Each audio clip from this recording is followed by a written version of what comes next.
నంద్యాల పట్టణంలోని స్థానిక శ్రీకృష్ణ దేవాలయంలో విద్యుత్ షార్ట్ సర్క్యూట్ కారణంగా గడ్డివాము దగ్నమైన ఘటన మంగళవారం చోటు చేసుకుంది.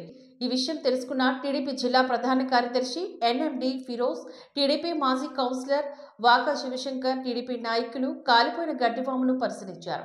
ఈ సందర్భంగా టీడీపీ జిల్లా ప్రధాన కార్యదర్శి ఫిరోజ్ ఈ సందర్భంగా మాట్లాడారు.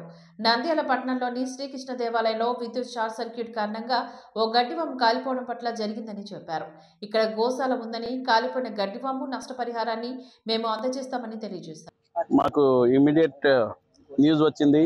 ఇక్కడ కృష్ణ టెంపుల్ దగ్గర ఇట్లా ట్రాన్స్ఫార్మర్ కాలిపోయి అంత కాలిపోయిందని, దాదాపు చాలా లాస్ వచ్చిందని ఇప్పుడే తెలిసింది. మేము ఇక్కడ వచ్చి చూడడం జరిగింది. ఖచ్చితంగా దీన్ని ఈ లాస్ ఎంత అయిందో దానికి మనం ఖచ్చితంగా దీనికి సహకారం చేస్తానని కోరుకుంటూ సెలవు తీసుకుంటాను. పద్మావతి నగరం నందు శ్రీకృష్ణ దేవాలయంలో ఈరోజు అగ్ని ప్రమాదం సంభవించింది. కేవలం ఎలక్ట్రికల్ షార్ట్ సర్క్యూట్ వల్ల ఈ ప్రమాదం సంభవించింది. ఇక్కడ గోశాల కూడా ఏర్పాటు చేసినారు యాదవులందరూ కలిసి.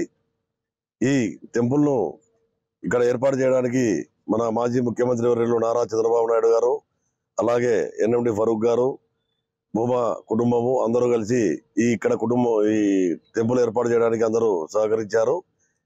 ఈ గోశాల, ఈ కృష్ణ టెంపుల్ కేవలం తెలుగుదేశం పార్టీ వారితోనే సాధ్యమైంది. తెలుగుదేశం పార్టీ వారే సహకరించి ఈ టెంపుల్ ఇక్కడ కట్టుకోవడానికి మాకు సహకరించినారు. అందుకు వారికి అందరూ ప్రత్యేక ధన్యవాదాలు తెలియజేస్తున్నాను. ముఖ్యంగా ఈరోజు ఈ గోశాలకు సంబంధించి ఆవులు చాలా ఉన్నాయి. ఆవులకు సంబంధించి దానా లేకుండా కాలిపోవడం చాలా బాధాకరం. దీనిని ప్రజలందరూ గమనించాలి. ముఖ్యంగా గోవులకు ఉన్నటువంటి దానా కాలిపోయింది కాబట్టి